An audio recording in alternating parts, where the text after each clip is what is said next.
High above the Tunisian sands on the first day of February 1943, Lieutenant Harry C. Newessel worked his pencil across the navigation chart, calculating their homeward course from Tunis at an altitude of 20,000 feet. Through the fog gathering on his oxygen mask, he could barely make out the figures he was plotting. Just 17 more minutes, and they would be safely beyond the reach of enemy fighters. 17 minutes until they could breathe a bit easier. The tail gunner's voice crackled urgently through the intercom, calling out fighters at 12 o'clock high and closing fast. Before Newessel could even lift his eyes, he heard something that would echo in his memory for decades to come. It wasn't the familiar chatter of machine guns or the sharp crack of an explosion, but rather what he would later describe in a letter to his family as an unmistakable swoosh, followed by a tremendous jar and then a whoomp. From his position in the plexiglass nose of their Boeing B-17F, designated All-American 3, Newessel witnessed something almost beyond comprehension. Fragments of a German Messerschmitt Bf-109 were tumbling past their aircraft. A wing section here, chunks of the fuselage there, even the canopy with its distinctive iron cross spiralling down toward the desert nearly 5 miles beneath them. The enemy fighter hadn't blown apart from gunfire in the traditional sense. Instead, it had physically struck their bomber in mid-air, and yet somehow their aircraft remained aloft. None of the 10 crew members aboard could have known in that instant that they had just entered the history books as participants in one of the most extensively studied and documented aviation incidents of the entire war. Their B-17 was maintaining flight despite having its tail section almost completely severed from the rest of the airframe, held together by nothing more than a handful of metal spars and thin strips of aluminum skin. The photograph that would be captured within the next hour would become among the most recognizable images from the Second World War, analyzed by engineers and aviators for generations afterward. By every principle of aerodynamics and structural mechanics, their continued flight defied logic. The mathematics clearly indicated they should already be spinning earthward in pieces across the Sahara. Nevertheless, First Lieutenant Kendrick Robertson Bragg, Jr., the former Duke University halfback who had never experienced defeat during his legendary 1938 season, maintained his iron grip on the control yoke and somehow kept 65,000 pounds of crippled aluminum in the sky.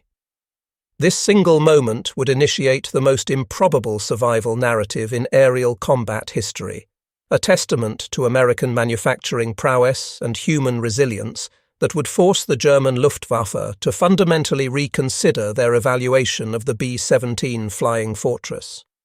The engines roared to life through the pre-dawn darkness at Biskra airfield in Algeria, their right cyclone radials creating vibrations that rippled through the desert sand that had worked its way into every crevice of the installation. The morning of February 1st had arrived with exceptional clarity. No sandstorms threatening, minimal wind to contend with, and unlimited visibility stretching across the landscape. As the operations officer had observed during the 4 o'clock morning briefing, conditions were ideal for bombing. During his pre-flight inspection of All-American 3, First Lieutenant Kendrick Robertson.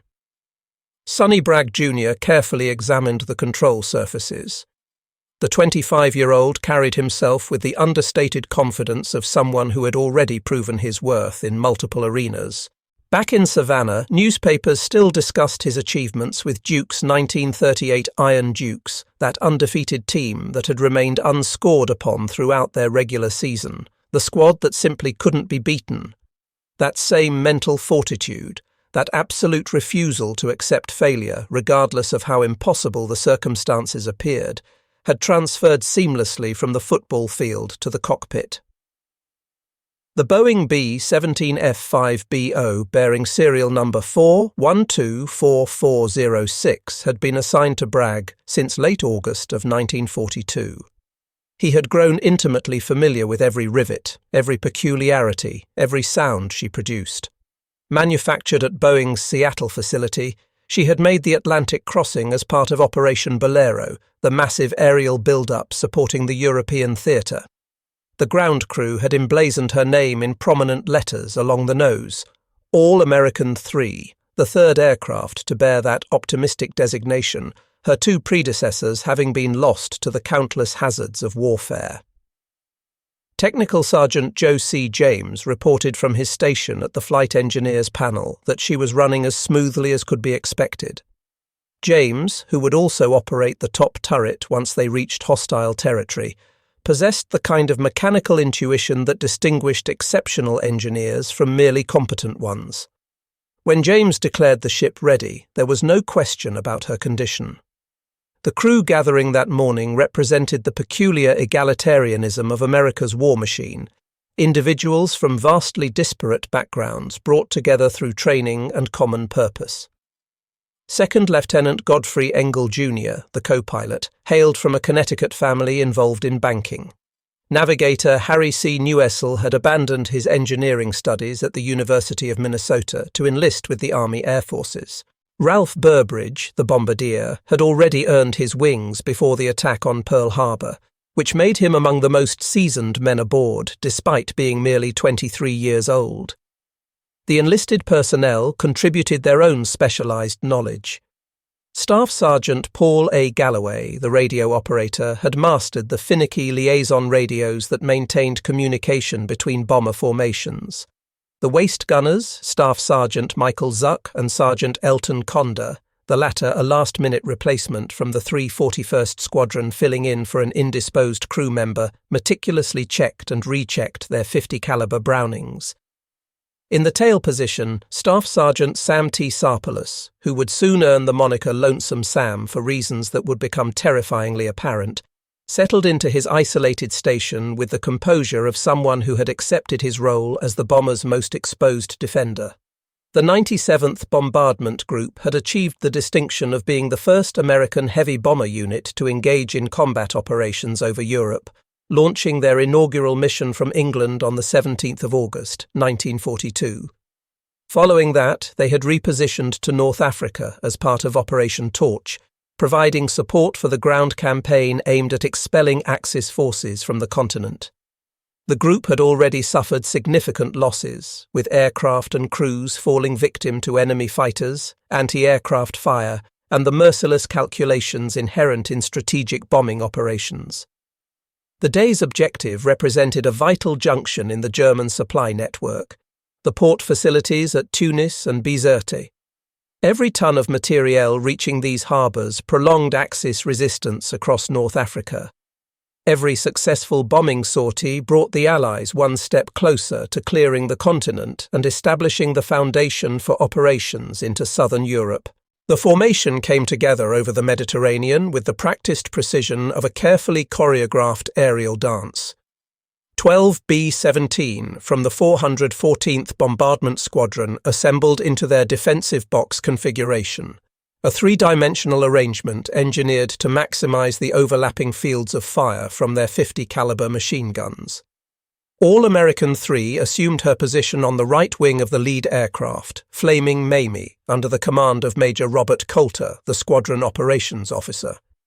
The absence of fighter protection hung over the formation like an ominous shadow.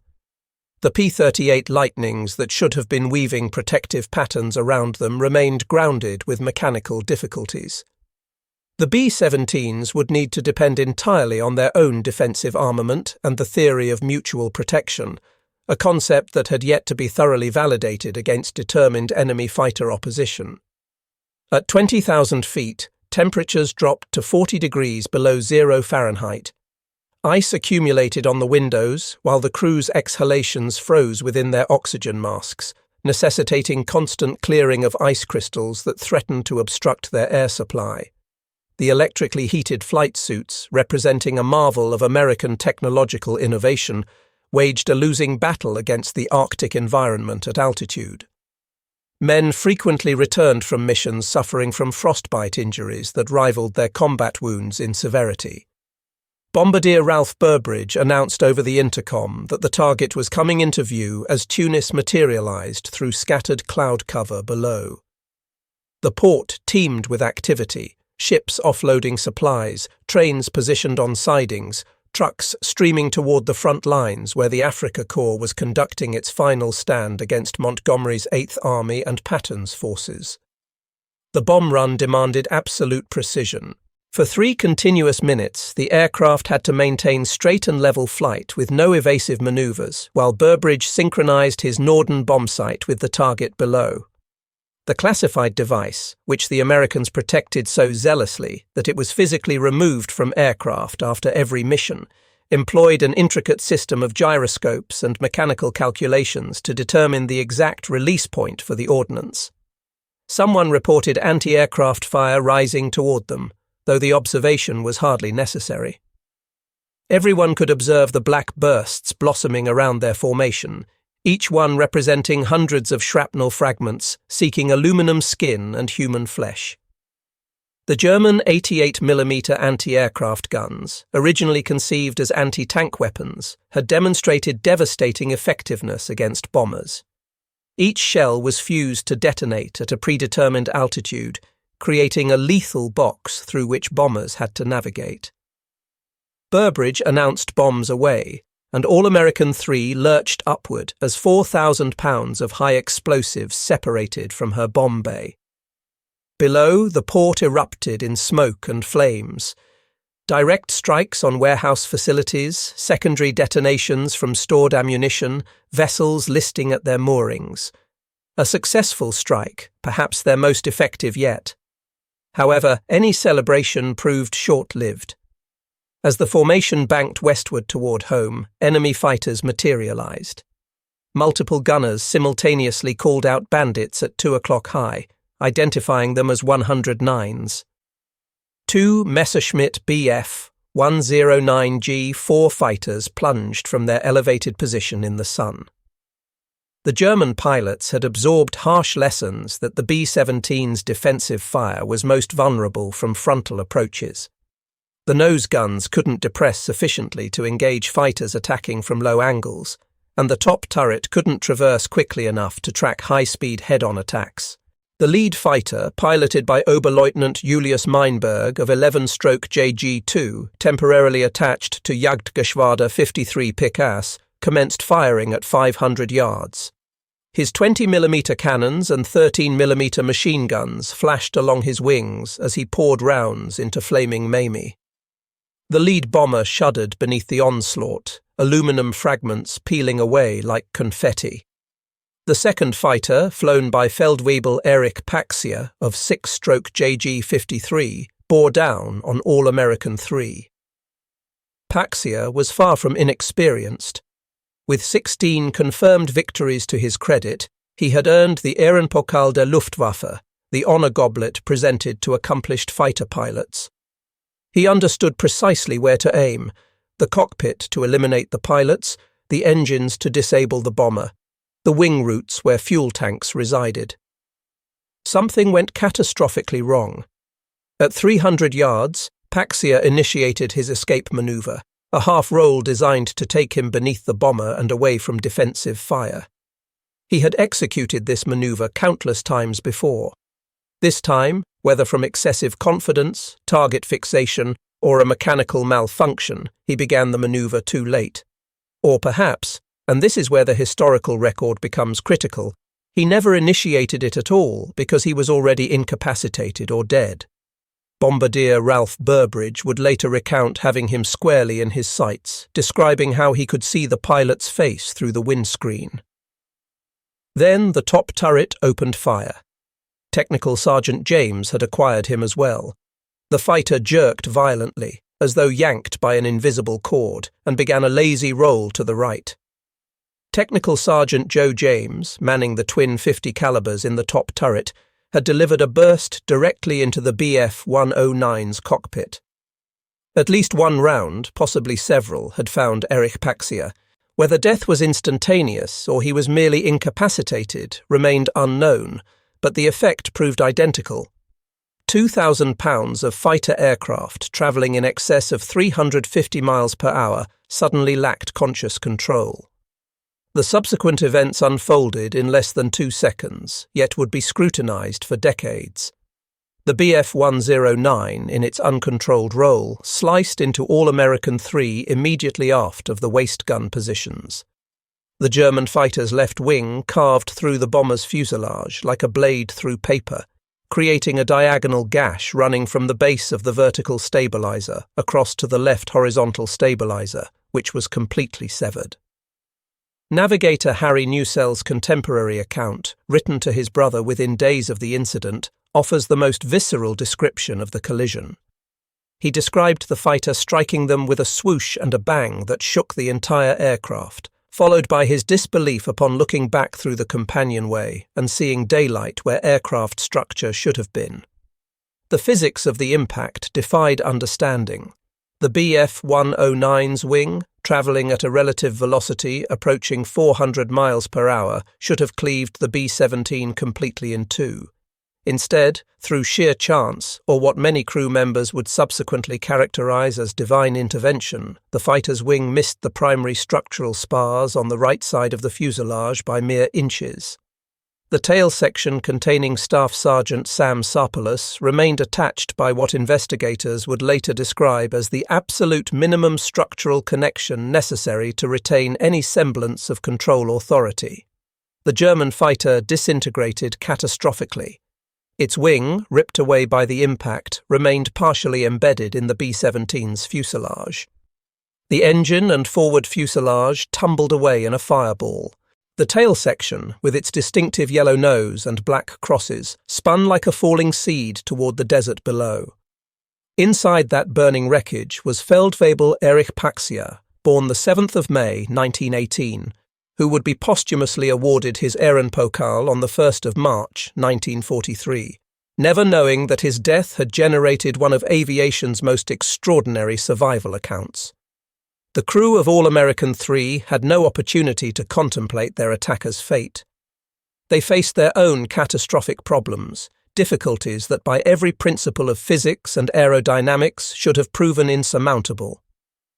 Bragg's voice came through the intercom, steady and betraying none of the physical strain from wrestling with controls that had suddenly become mushy and unresponsive, ordering the crew to check in and report their status. The control cables connecting to the tail surfaces, the elevator and rudder that permitted the pilot to control pitch and direction, had been severed or severely compromised. The aircraft wanted to nose down into what pilots termed a graveyard spiral. Each crew member checked in sequentially. Miraculously, nobody had sustained injuries in the collision itself. When it came time for the tail gunner to report, the intercom remained silent. Bragg called for Sarpolus repeatedly. Still nothing. The interphone line to the tail position had been cut. Through the jagged opening in the fuselage, however, the waist gunners could observe movement in the tail section. Sam Sarpolus remained alive, trapped in a tail section moving independently from the rest of the aircraft, swaying with each air current like what one crew member described as a kite on a string during a hurricane. The complete scope of the damage proved staggering. The left horizontal stabilizer had been completely torn away, sheared off by the BF-109's wing. The elevator on that side had disappeared with it. The vertical stabilizer, the large upright tail surface, bore a massive gash through its base. The fuselage itself lay opened like a tin can from the tail gunner's position forward to just behind the waist gun windows. Control cables dangled loose in the slipstream. Hydraulic fluid streamed from severed lines. Lieutenant Charles Cliff Cutforth, navigator aboard the nearby B-17 flying flit gun, managed to position close enough to capture a photograph that would achieve status as one of the war's most famous images. The photograph clearly shows the tail section of All-American 3 offset from normal alignment, canted at an angle suggesting imminent structural failure. The diagonal slash through the fuselage is plainly visible, along with the absent stabilizer. The fact that the aircraft maintained level flight appeared to violate fundamental physical laws. Someone breathed an expletive over the intercom, observing that the entire back end appeared ready to separate. Co-pilot Godfrey Engel Jr. worked frantically alongside Bragg to discover some combination of control inputs that would keep them airborne. With conventional control surfaces compromised, innovation became necessary. The autopilot system, connected to the Norden bomb site, utilized electrical servos rather than mechanical cables.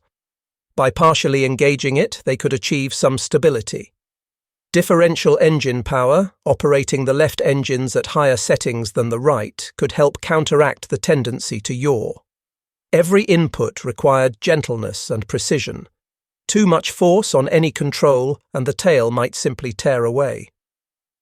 Major Coulter's voice crackled over the radio from Flaming Mamie, which had also sustained serious damage in the fighter attack, asking if All American could make it home. Bragg examined the fuel gauges.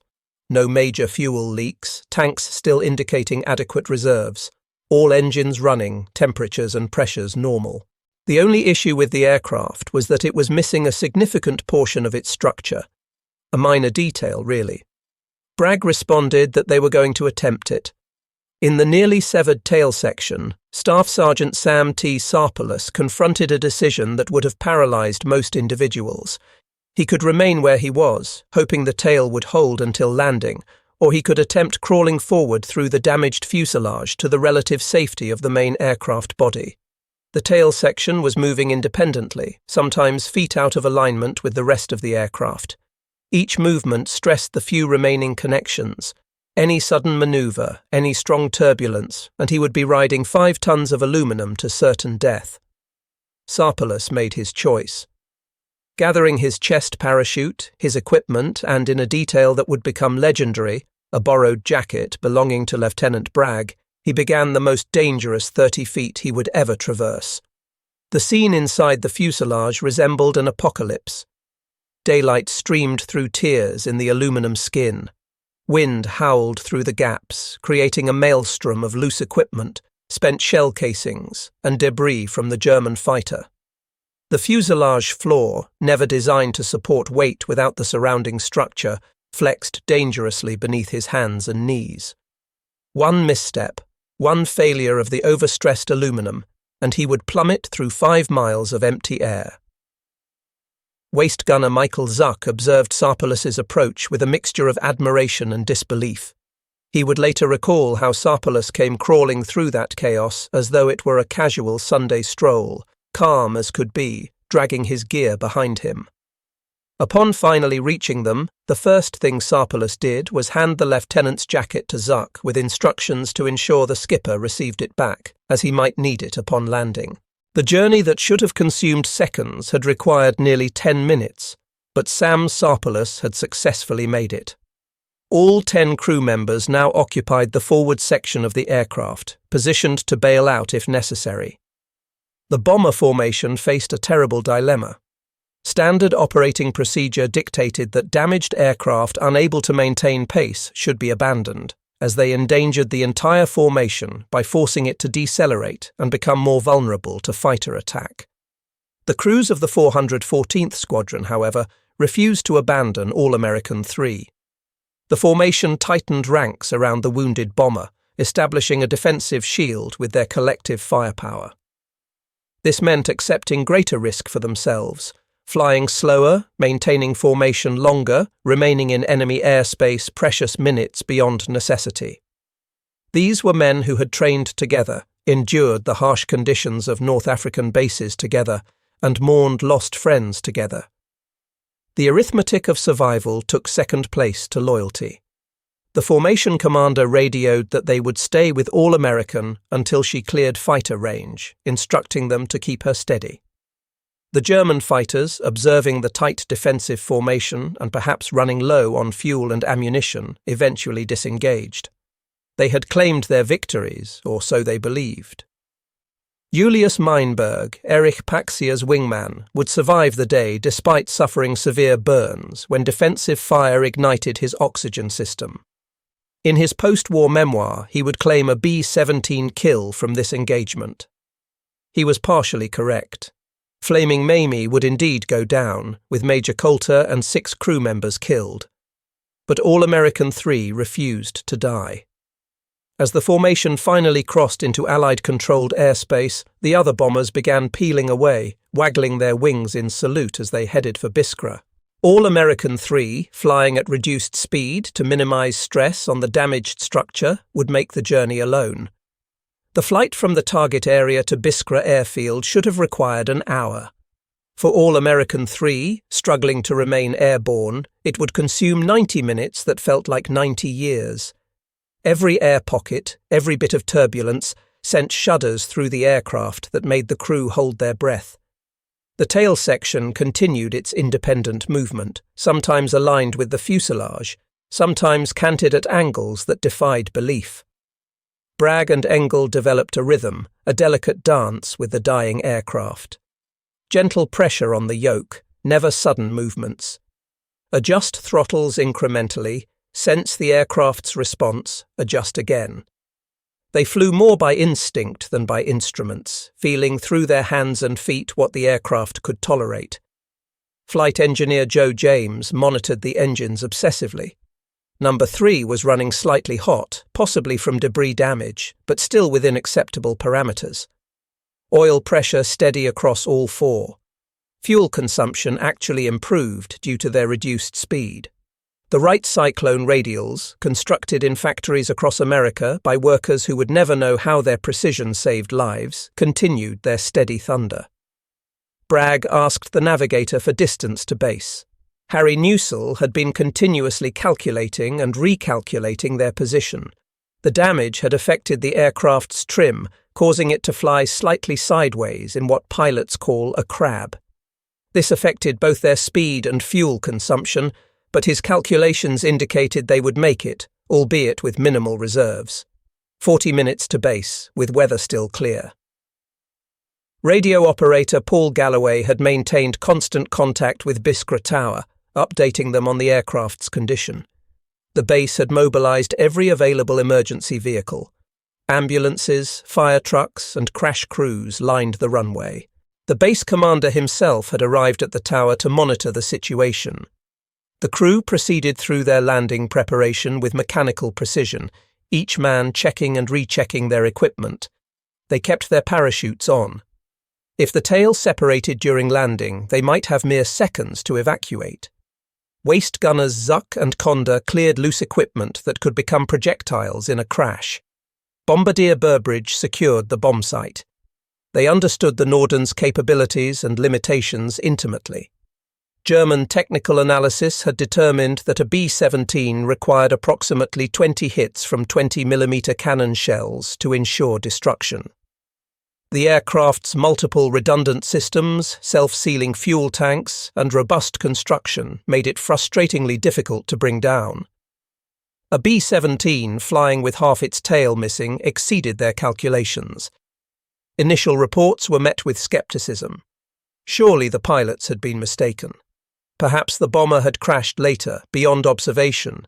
No aircraft could survive such damage. Yet the evidence proved incontrovertible. Multiple pilots had witnessed All-American 3 flying in formation after the collision. Ground observers had tracked it on radar, maintaining altitude and heading long after it should have fallen from the sky. The incident would be added to a growing file of reports that forced the Luftwaffe to reconsider their tactical approach to attacking American heavy bombers. General Adolf Galland, one of the Reich's most successful fighter aces and a key figure in Luftwaffe fighter tactics, would later write about the psychological impact of American bomber durability, describing how witnessing a flying fortress continue flying with injuries that would have destroyed any other aircraft proved deeply demoralizing to young German pilots. They would expend their ammunition, score what should have been killing hits, and watch the Americans fly home. Bragg called Biskra Tower, reporting 5 minutes out and requesting a straight-in approach to runway 27. The tower cleared them for immediate approach, with emergency vehicles standing by, then asked how many wounded were aboard. Bragg and Engel exchanged glances. By all rights, they should all be dead.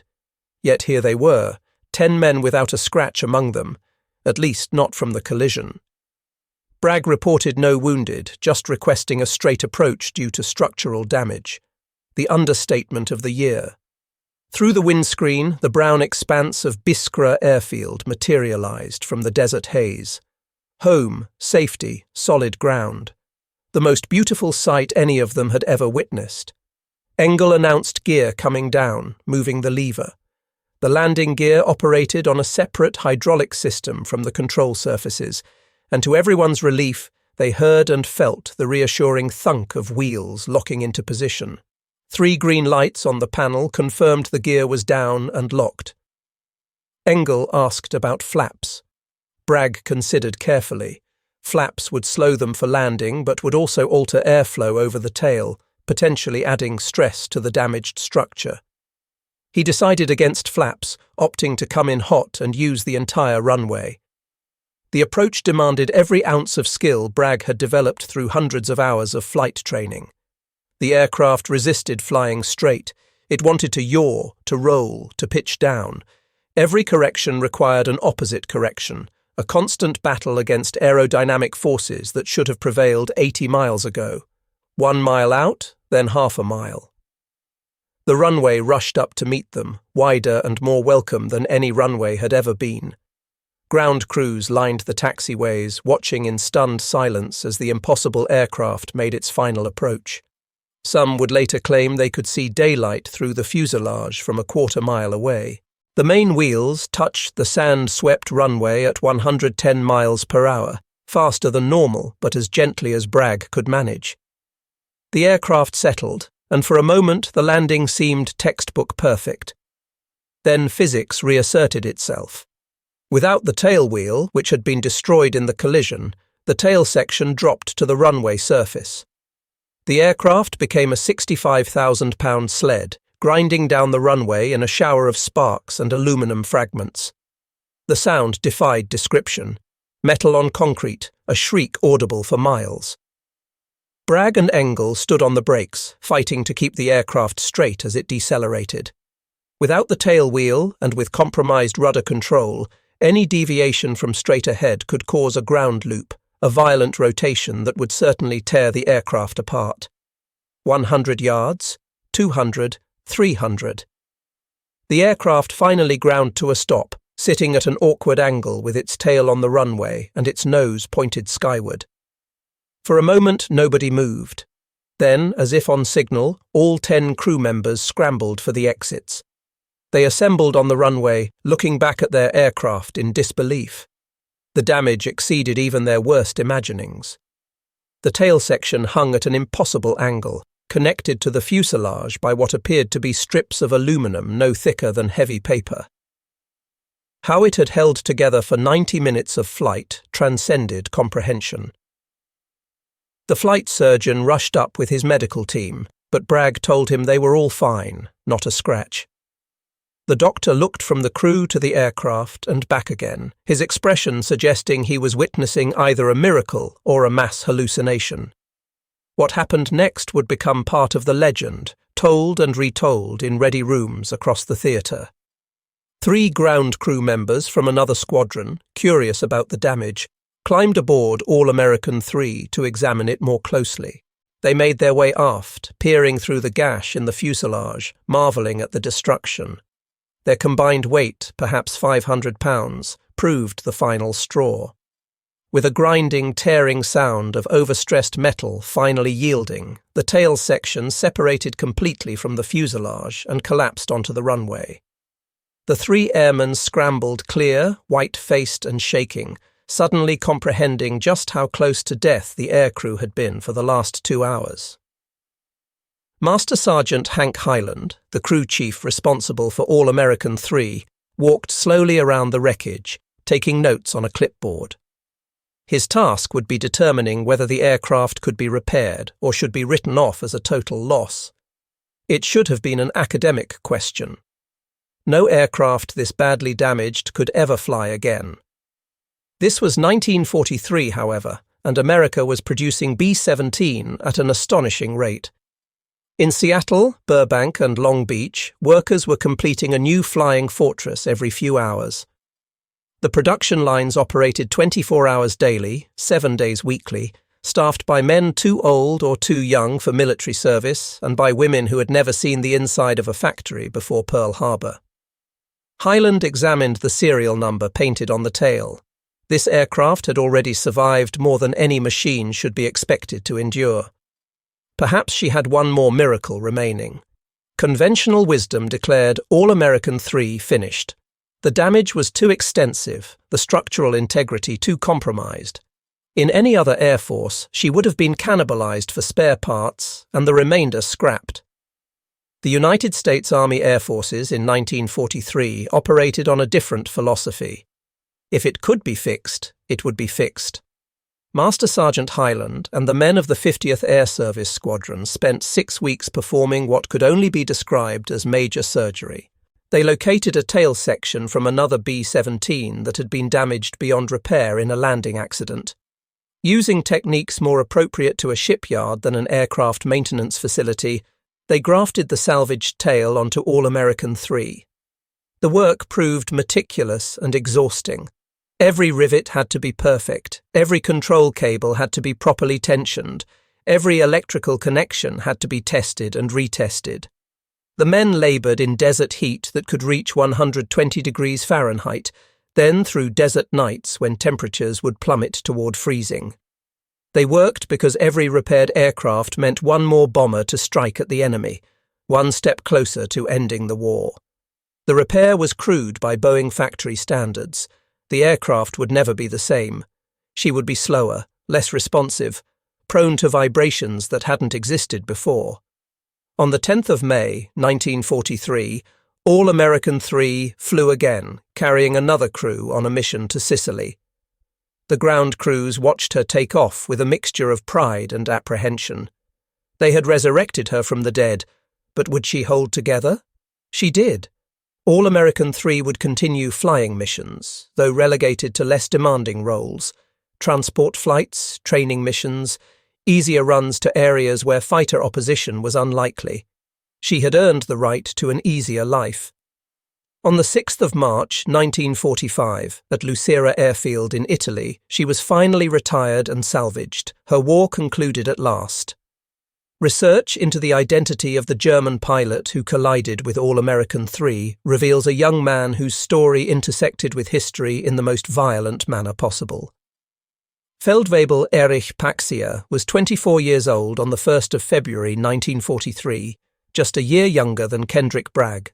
Born on the 7th of May 1918, he had matured in a nation transformed by the regime, trained in glider clubs that were secretly preparing pilots for the Luftwaffe that wasn't supposed to exist under the Treaty of Versailles.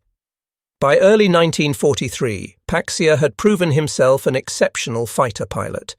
His 16 confirmed victories placed him among the successful but not legendary aces of the Luftwaffe, men who performed their duties with skill and professionalism, but whose names wouldn't be celebrated in propaganda broadcasts.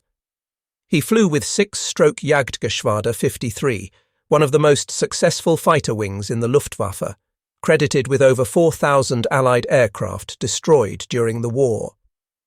The Bf-109 G-4 he flew that day represented the latest evolution of Willy Messerschmitt's revolutionary fighter design. Powered by a Daimler-Benz DB605 engine producing 1,475 horsepower, armed with a 20mm cannon firing through the propeller hub and two 13mm machine guns in the nose, it was a formidable opponent for any Allied aircraft. In the hands of an experienced pilot like Paxier, it should have been more than a match for a lumbering B-17. The calculus of aerial combat proves unforgiving. One moment of inattention, one bullet in the wrong place, and experience becomes irrelevant. The burst from Technical Sergeant Joe James's twin .50 calibers found its mark, and Erich Paxier's war ended in an instant. His body was recovered from the wreckage of his fighter and buried at Borja Sedria German War Cemetery in Benaraus, Tunisia, where it remains. Plot 3, Row 8, Grave 15. On the 1st of March 1943, Paxier was posthumously awarded the Ehrenpokal der Luftwaffe, the honour goblet recognising his achievements as a fighter pilot. The citation made no mention of the collision, only noting that he had died in aerial combat against enemy bombers. His family would receive the traditional letter from his commanding officer, expressing regret and praising his service to the regime. They would never know that their son's death had created one of the most remarkable survival stories in aviation history. The survival of All-American 3 became a case study for Boeing engineers and Army Air Force's technical analysts. How had an aircraft missing critical structural components managed to fly for 90 minutes? The answer lay in the revolutionary design philosophy that had created the B-17. Unlike previous bombers relying on a single main spar running through wing and fuselage, the B-17 used semi-monocoque construction. Strength came not from a single component, but from the entire structure working together. The aluminum skin itself carried loads, reinforced by frames and stringers that distributed stress throughout the airframe. When primary load paths failed, secondary and even tertiary paths could, under appropriate circumstances, carry sufficient load to maintain structural integrity. The key to All-American 3's survival was what hadn't been damaged. The wing-to-fuselage junction, the strongest point on the aircraft, remained intact. The main wing spars, carrying the weight of 4 engines and fuel tanks, were undamaged. The bomb bay area, with its robust construction necessary to carry 8,000 pounds of ordnance, provided a rigid box that held the forward and aft sections together, even when the connecting structure was compromised. Boeing engineer William Allen, reviewing the incident reports, noted that the B-17 had been designed with combat damage in mind from the beginning, with redundancy built in wherever possible, multiple control cables, backup hydraulic systems, structural members that could carry loads even when their neighbours failed. The fact that this aircraft survived such extreme damage validated every extra pound of structure they had included. The electrical system played a crucial role in the aircraft's survival. While mechanical control cables were severed or damaged, the electrical wires running to the autopilot servos remained partially functional. This allowed Bragg and Engel to maintain some control authority through the Norden bombsite's autopilot system, a capability that hadn't been designed for this purpose but proved invaluable in extremis. The survival of All-American 3 sent ripples through both Allied and Axis air forces. For American bomber crews, it became a morale-boosting legend told in briefing rooms from England to Italy. If All-American 3 could make it home with half her tail shot off, surely their damaged aircraft could make it too. The psychological impact proved immeasurable. Crews flew with greater confidence, knowing their flying fortresses could absorb punishment that would destroy other aircraft. The 414th Bombardment Squadron adopted a new emblem inspired by the incident. A puppy praying atop an aircraft's tail section, a reference to the phrase coming in on a wing and a prayer. Though the famous song of that title was actually written about another aircraft, the association with All-American 3 became permanent in squadron lore. For the Germans, the incident reinforced growing concerns about American industrial capability. Field Marshal Erhard Milch, responsible for Luftwaffe aircraft production, had already warned about the strategic implications of American bomber production, noting that the Americans were building bombers faster than the Reich could build cars, and these bombers were not fragile, but rather flying tanks. The tactical implications proved significant. Luftwaffe doctrine had assumed that catastrophic structural damage would destroy any bomber.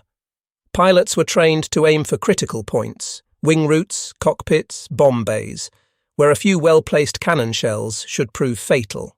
Incidents like All-American 3 proved that even perfect shots might not bring down a B-17. Major Gunther Rahl, who would become the third highest scoring ace in history with 275 victories, wrote about the frustration of attacking B-17s, describing how pilots would attack, score hits, see pieces flying off, and watch the bomber continue flying, sometimes wondering if American bombers were protected by supernatural forces. The Germans began developing new tactics, attacking from the front where defensive armament was weakest, concentrating multiple fighters on single bombers, developing heavier weapons specifically for bomber destruction. The 30mm Mk108 cannon, firing explosive shells that could blow metre-wide holes in bomber structures, was a direct response to B-17 durability. The 10 men who survived the impossible flight of All-American 3 would carry the experience for the rest of their lives, each processing it in their own way. Their story, verified by contemporary documents and eyewitness accounts, stands as one of the most thoroughly documented incidents in Second World War aviation history. First Lieutenant Kendrick Robertson Bragg Jr. would complete his tour of duty and return to the United States, where he served as an instructor pilot, teaching new bomber crews the skills that might one day save their lives. He rarely spoke about the 1st of February 1943, even to his family. When pressed, he would simply say they were lucky. Good airplane, good crew, lucky. He died on the 13th of October, 1999.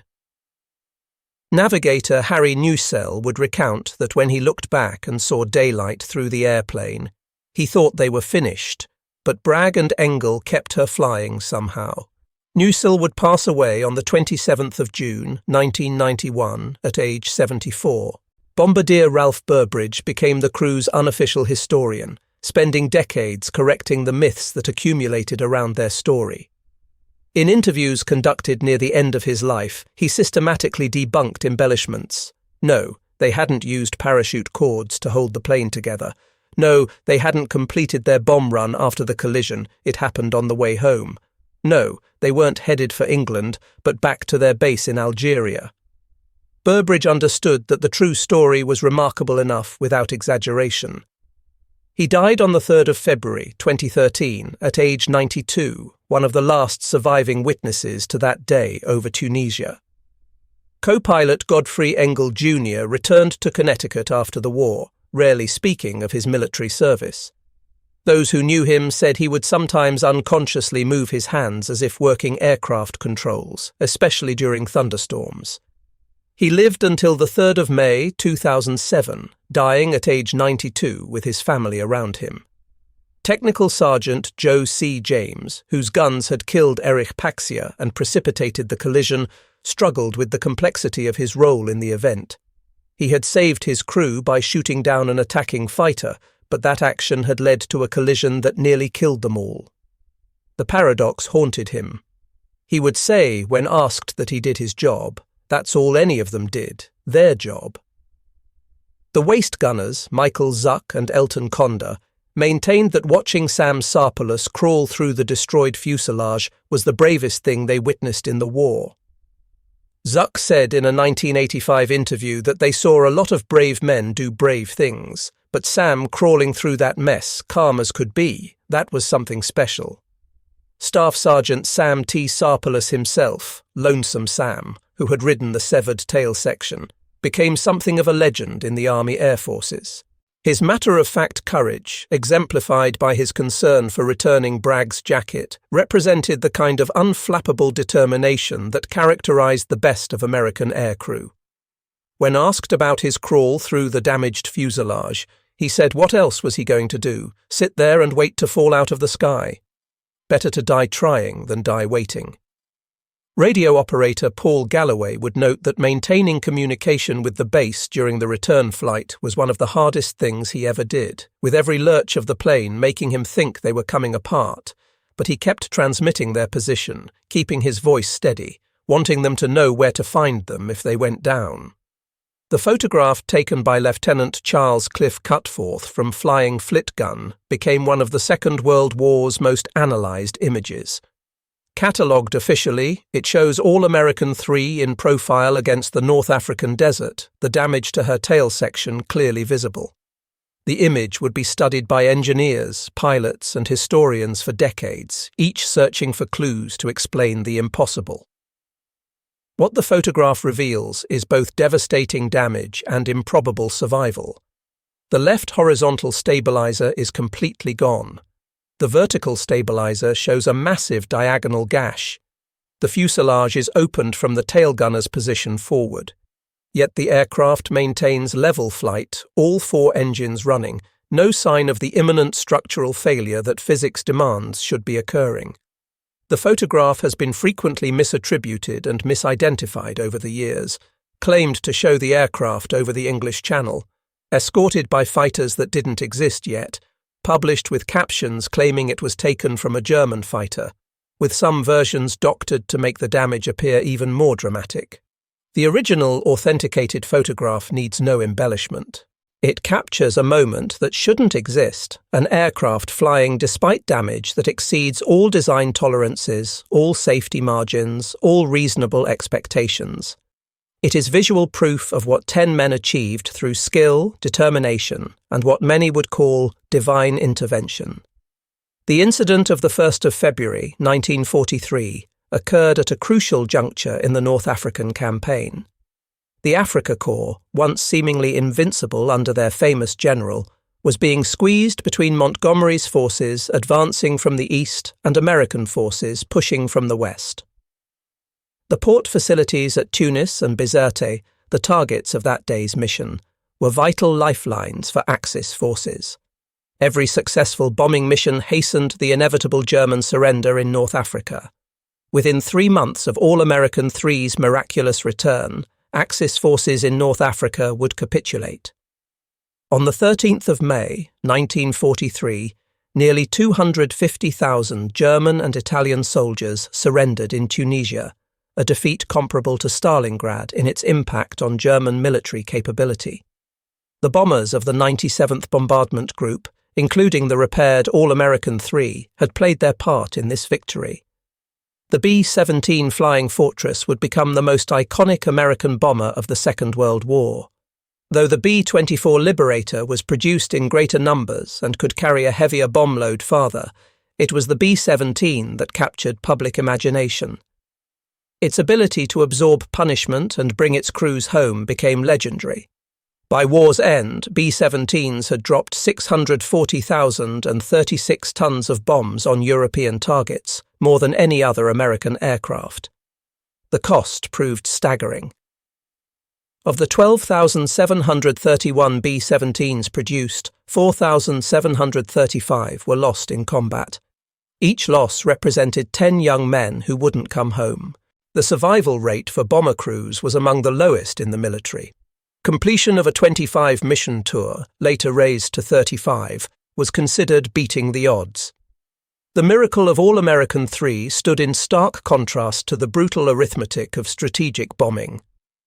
Aviation engineers studying the All-American III incident have provided valuable insights into how the aircraft managed to survive.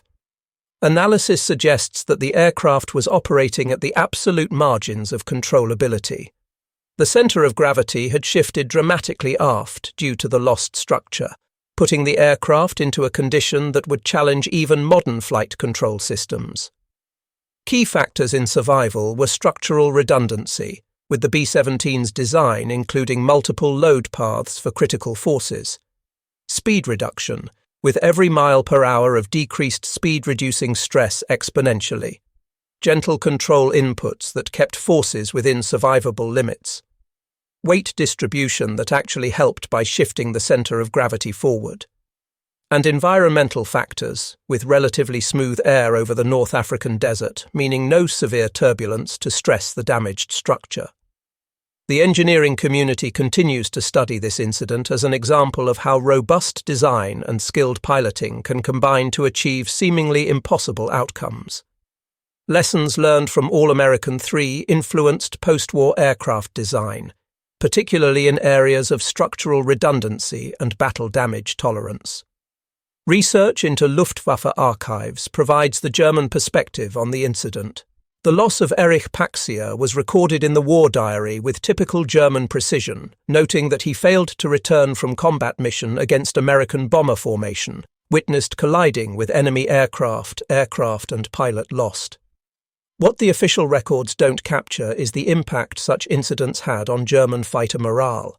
Young pilots, many with less than 100 hours of flight time by 1943, were told that American bombers were easy targets, slow and vulnerable.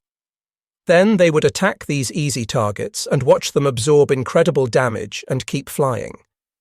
A German officer who developed the head-on attack tactic wrote that the American bombers were not what they expected, that they expected them to be like their own bombers, fragile, requiring fighter escort, vulnerable to determined attack, but instead found flying fortresses in the true sense, castles in the air that could defend themselves and survive damage that seemed impossible.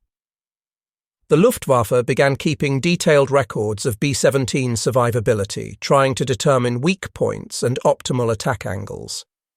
Their studies showed that even when they achieved what should be catastrophic damage, B-17s had a disturbing tendency to make it home. This led to development of increasingly heavy armament for fighter aircraft, culminating in rockets and 30mm cannons specifically designed for bomber destruction. At the Boeing plant in Seattle, news of All-American 3's survival was met with quiet satisfaction. The engineers and workers who had designed and built aircraft 41-24-406 had never met the men who flew her, but they felt a connection nonetheless. Every rivet driven, every wire connected, every system tested had contributed to bringing those 10 men home. The B-17 design had begun in 1934 when requirements were issued for a multi-engine bomber. Boeing's Model 299, which would become the B-17, first flew on the 28th of July 1935. From the beginning, the design philosophy emphasized survivability. Multiple engines so the aircraft could fly with failures, redundant control systems, self-sealing fuel tanks, armor plating around critical components and crew positions. The incident of All-American 3 exceeded even Boeing's expectations. The company would use the incident in training materials for new engineers, demonstrating the importance of redundancy and over-engineering. "Build it stronger than it needs to be" became an unofficial motto, because someday someone's life will depend on that extra strength. The production statistics of the B-17 program remain staggering even by current standards. At peak production, Boeing, Douglas, and Lockheed Vega were completing 16 B-17s every day. The workforce included thousands of women who had never worked in manufacturing before the war, yet they achieved quality standards that would be challenging today with computer-controlled machinery. Over the decades, the story of All-American 3 has accumulated layers of myth and exaggeration. Various retellings have added dramatic elements that never occurred, the crew using parachute cords to hold the plane together, completing their bombing run after the collision, flying all the way to England, the tail gunner being rescued mid-flight. These embellishments, while dramatic, actually diminish the true achievement. The reality, verified by contemporary documents, crew testimony, and photographic evidence, needs no exaggeration. 10 men flew a catastrophically damaged aircraft 90 minutes and 150 miles to safety through skill, determination, and teamwork without losing a single crew member in an aircraft that had no business flying but somehow forgot to fall from the sky. Ralph Burbridge, the bombardier who spent his later years correcting the record, understood this, saying in his final interview that the true story is amazing enough, that they don't need to make things up, that what happened that day was impossible, but they did it anyway, and that's the story that should be told.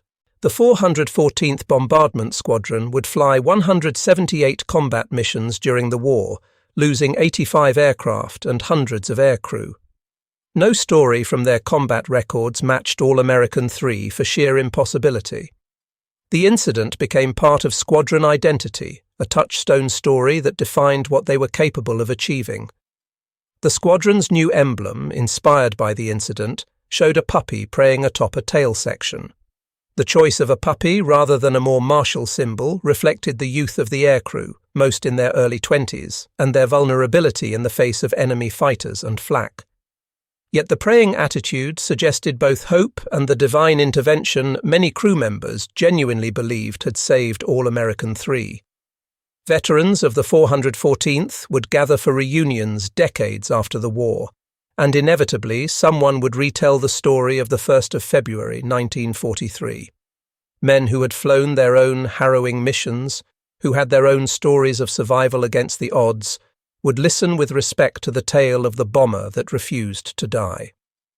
Beyond the technical marvel and strategic implications, the story of All-American 3 is fundamentally about 10 young men facing impossible circumstances. They were not professional soldiers, but citizens who had answered their nation's call. Bragg had been a college athlete, Nussel an engineering student. Burbridge had joined before Pearl Harbor simply because he wanted to fly. Their calm professionalism in the face of catastrophic damage speaks to the quality of American aircrew training. The Army Air Forces had created, from scratch, the largest aerial training program in history. By 1943, training bases scattered across America were producing 100,000 new pilots annually, along with similar numbers of navigators, bombardiers, gunners, and other aircrew. This training emphasized not just technical skills, but crew coordination and emergency procedures. Crews flew together through advanced training, learning each other's strengths and weaknesses, developing the teamwork that would save lives in combat.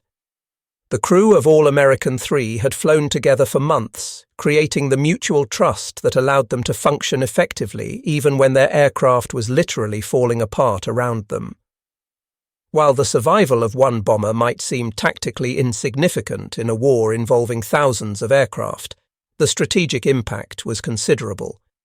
The incident occurred during a critical period when American daylight bombing doctrine was being severely tested. The theory that heavily armed bombers could fight their way to targets without fighter escort was proving costly.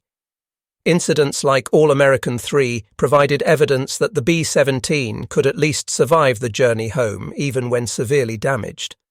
This survivability meant that experienced crews were more likely to complete their tours, preserving institutional knowledge and improving overall effectiveness. It meant that damaged aircraft could be repaired and returned to service rather than being total losses. More importantly, it affected German strategic calculations. If American bombers were this difficult to destroy, and if American industry could produce them faster than they could be shot down, then the mathematics of aerial attrition favored the Allies. This realization contributed to the gradual shift of German production priorities from offensive to defensive weapons, from bombers to fighters, a shift that would ultimately prove futile. Despite extensive documentation, some aspects of All-American 3's survival remain subjects of engineering study. How did the few remaining structural members, designed to carry perhaps 20% of the loads they endured, hold together for 90 minutes? Why didn't aerodynamic flutter, the destructive vibration that can tear damaged aircraft apart, develop during the return flight? The aircraft appears to have been operating in what engineers call a non-linear regime, a condition where normal aerodynamic rules become unpredictable. The fact that the aircraft remained controllable in this regime may have been due to a fortunate combination of factors: the specific damage pattern, atmospheric conditions, the skill of the pilots, all aligning to create a survivable situation against overwhelming odds. In 1985, several surviving members of the crew gathered for a reunion. Age had silvered their hair and slowed their steps, but when they stood before a B-17 on static display, the years fell away. They walked through the aircraft, each remembering their position on that day 42 years earlier. Bragg, then 67, sat in the pilot's seat one more time, his hands automatically finding the control yoke, saying quietly that she was a good ship, that she brought them home when she had every right to quit on them, that you can't ask more than that from an airplane. Burbridge, standing in the bombardier's position in the nose, pointed through the plexiglass to where he saw the fighter coming in, saying he could still see his face sometimes, just before James got him. They signed autographs for aviation enthusiasts, answered questions, posed for photographs, and shared memories.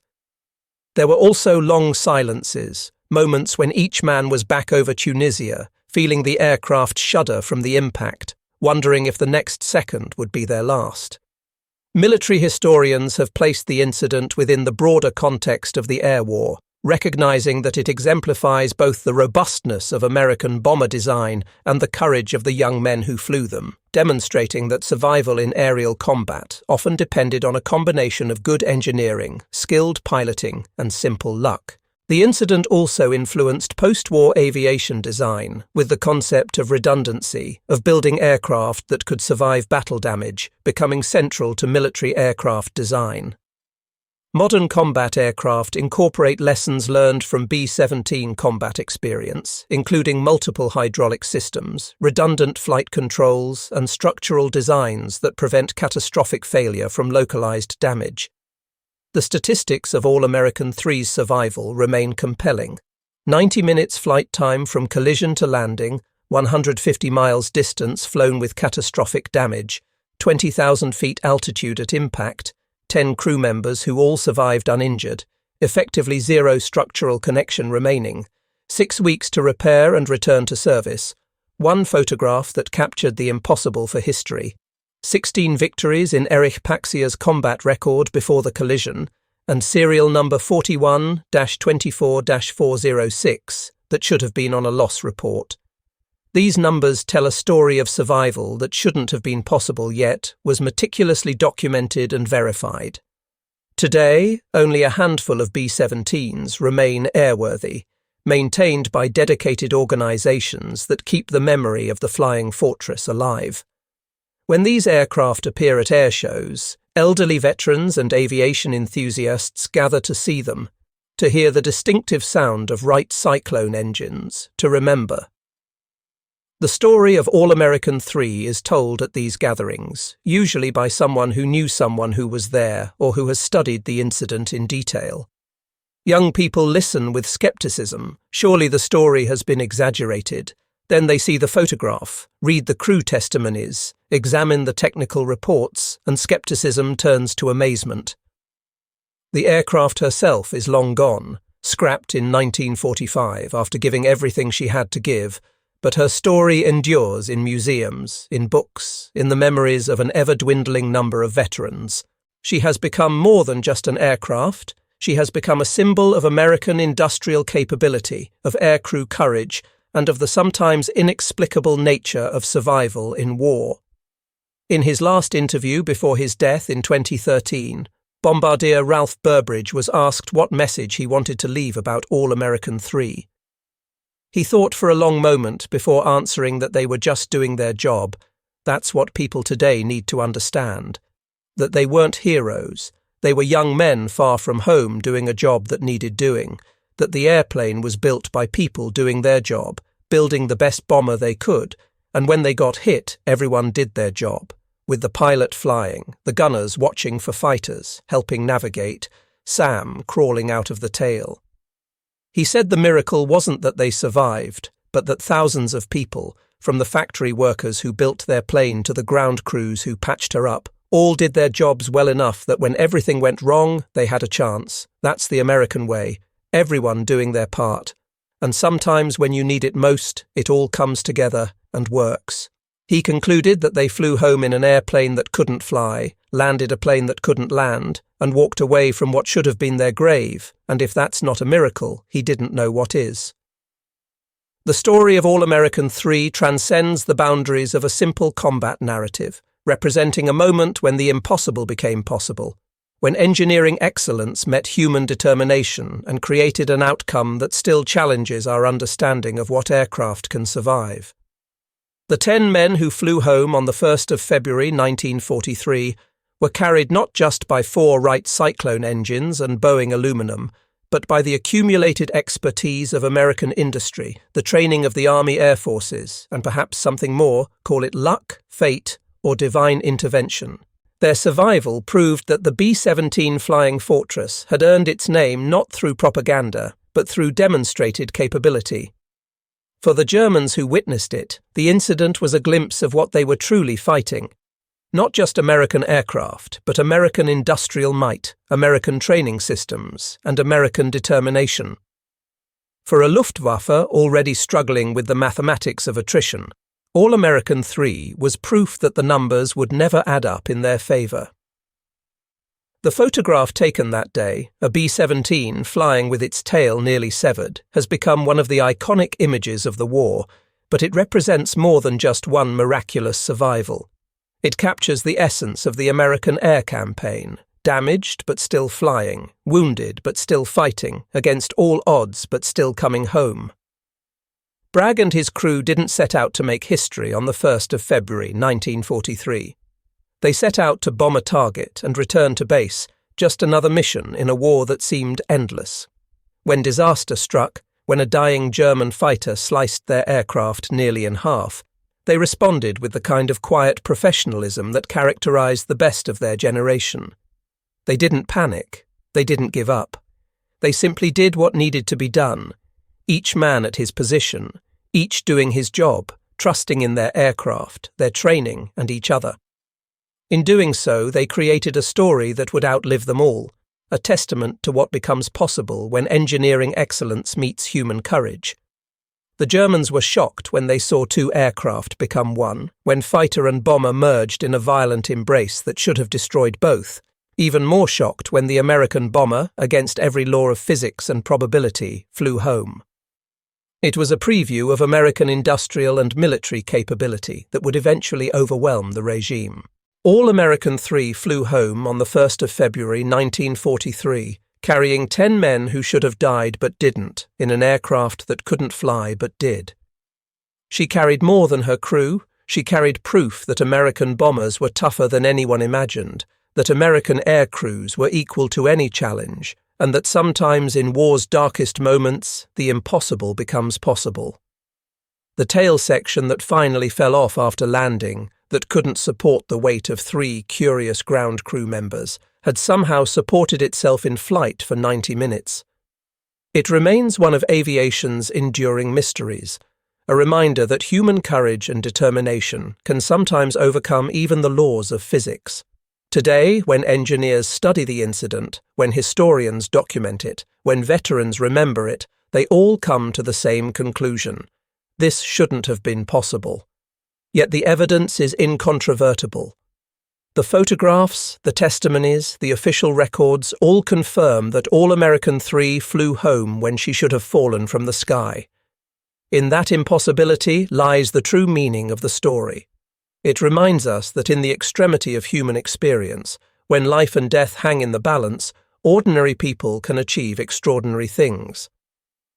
10 young Americans in a broken airplane over hostile territory refused to accept defeat. In their refusal, in their determination to survive against impossible odds, they created a legend that will endure as long as people remember the Second World War. The Germans witnessed American engineering at its finest, American airmanship at its best, and American determination at its most indomitable. They witnessed the impossible, and the impossible flew home.